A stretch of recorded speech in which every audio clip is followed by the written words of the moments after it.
umaga po sa ating lahat. Salamat po sa lahat ng nandito.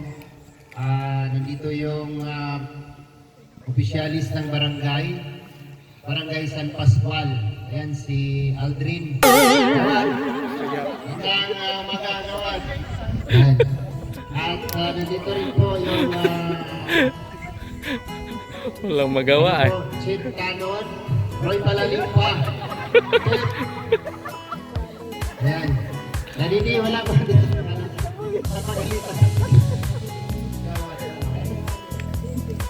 DSWD. Mayroon silang... No, DSWD. DSWD. Beach W. Ano yan? Beach W. HW. Ate Ju. Yes, hi. Ayan. So, magandang umaga ulit sa ating lahat. Bago tayo pupunta, tawagin ko po si Ate Ems Marsan para po sa ating opening prayer.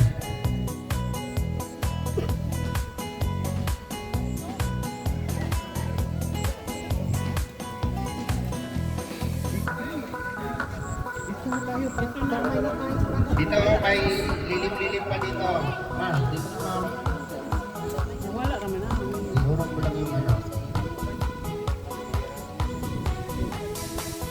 Kasi po, kanila.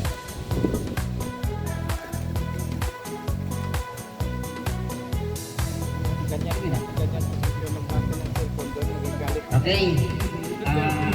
Inaanyayahan ko po ang lahat na tumayo at tayo po ay manalangin. Tayo ay manalangin.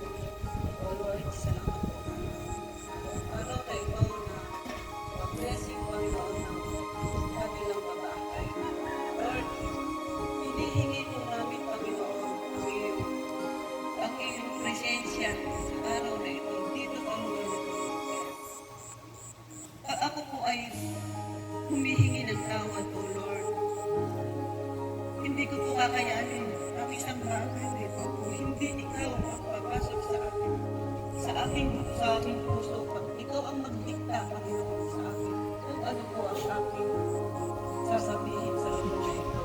Lord, salamat. Salamat po sa napakadakilang pangalan mo. Iniaalay po namin sa iyo ang gawain ito. Hinihingi po namin ang iyong paggabay sa amin. Lapitan po ninyo ang bawat isa. Lapitan po ninyo kami sa bawat kataga na aming sasabihin dito sa lugar na ito, Lord. Hinihingi po ako ng tawag sa iyo. Salamat po. Salamat po, Panginoon. Hinihingi ko po, Panginoon, ang iyong pagpapala,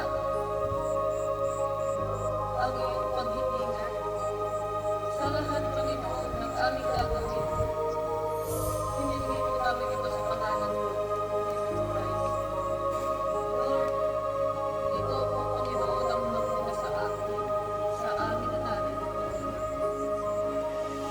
Binibigay ko po sa inyo ang aking puso. Ang lahat, Panginoon, ng ito ay para sa iyo. Salamat po, Panginoon, sa buhay ng bawat isa na narito. At ganun din po, Panginoon, kaya bigyan po ninyo ng katakagan ng aming mga kapatid. Lalo na po ang aming iniidolo na sila Tom Ruel, Matubang at Rachel Morales and family. Ingatan po nito sila, Panginoon, sa araw-araw, Panginoon, kanilang ginagawa. Lord, salamat po sa paggamit mo sa kanila. Dahil marami po silang natutulungan na hindi po namin kayang gawin. Sila po ay mga bata po, pero marami na po silang nagagawa na hindi po namin gawin.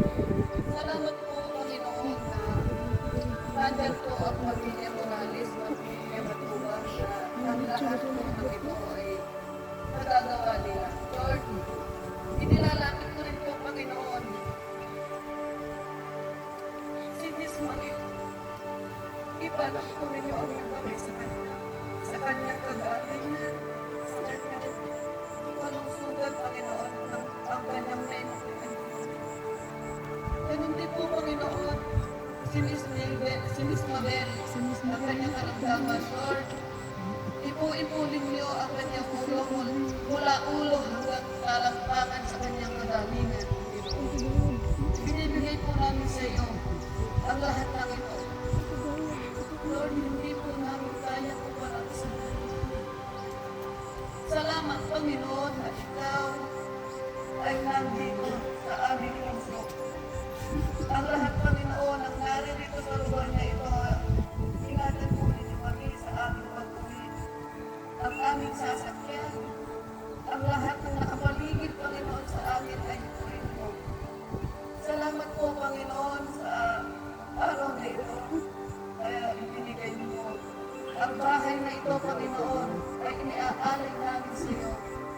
Ito po ay magiging tahanan, Panginoon, ng mga kanilang beneficiary. Lord, pagpalain mo sila ng siksik, tuloy at mga araw, Panginoon. Ang lahat, Panginoon, na ito ay hinihingi namin sa iyong pangalan. Ito po ang aking dalangin sa pangalan ni Jesus. Amen. Sa ngalan samahan sa anak sa Diyos Espiritu Santo. Maraming Silvia Corilla. And syempre, si Tita Norma Madrona, Tita Laila Mendoza, Sir Gius, Sir Jersey Reyes, Mary Jane Dagul, Maria Teresa Libantera, Rhea Cuchillas, Arlene Calimpon, Arlene Lipitan, Banji Alama, Lang Mesa, Tita Jenny Miranda Marabilla, Tita Nancy Lerma, Tita Reka, kay Tita Alman Lincoln Aguilar, Tita Nora Ichino, Tita Malu de los Santos, Kim Lalag, Tita Irene Jamago, Tita Cristina Tao, Tita Ana Lizal Autan, Tita Elvira Mito, Tita Aminang Kama. So yung po yung mga nagbigay po ng tulong para po kay La Baby Jericho, para po mag-upo mga kalagay yung bahay po nila. And syempre, dahil po dyan, dahil po sa ating programa mga kalangga, nagkaroon po sila ng maayos na bahay. Pero sa ngayon po, hindi pa siya tapos kasi talagang sinakto po namin na nandyan silang da. And syempre, kayo po mga kalangga. Pagkatapos po nito mga kalangga, pwede na po natin ipagpatuloy yung paggawa ng bahay nila Baby Jericho. And syempre, pangatlo po, thank you rin kay Langga sa support niya ngayong araw ng mga kalangga kahit mamaya po ay biyahe na po. So, pang-apat po, thank you po sa Barangay San Pascual, lalo-lalo na po sa barangay officials, kay Cap Jesus na nabigay po ng mga para makapagpatayo tayo ng pabahay kay La Baby Jericho. Kasi hindi na po tayo mga kalangga nahirapan para maghanap po ng matatayuan ng bahay nila. So, panglima po sa kapulisan po sa RPSB na tumulong po para matulungan ang pamilyang ito. Ito.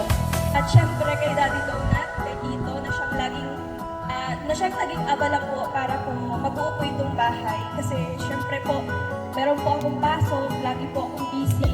Kaya siya po yung naging abala po dito para magawa po itong kabahay kay La Baby Jericho.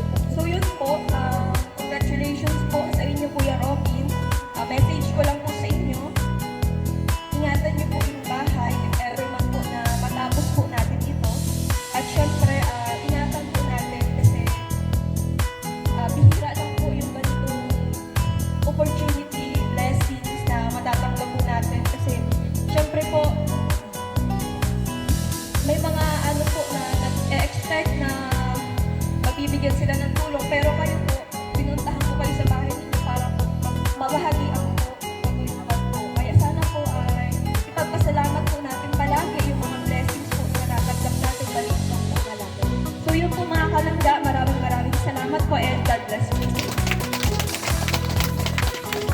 Yan, salamat Langga and congrats po sa iyong pabahay na makikita po natin ang progress nito pagka natapos yung bahay. Sa ngayon, ongoing pa siya. Hindi, may Pero kakiyabay lang. sasabihin ko na kay Tatay Ruben na ingatan niyo yung bahay. Kapag kasi wala silang duty, punta sila suntok sa rito, buwan. tulong.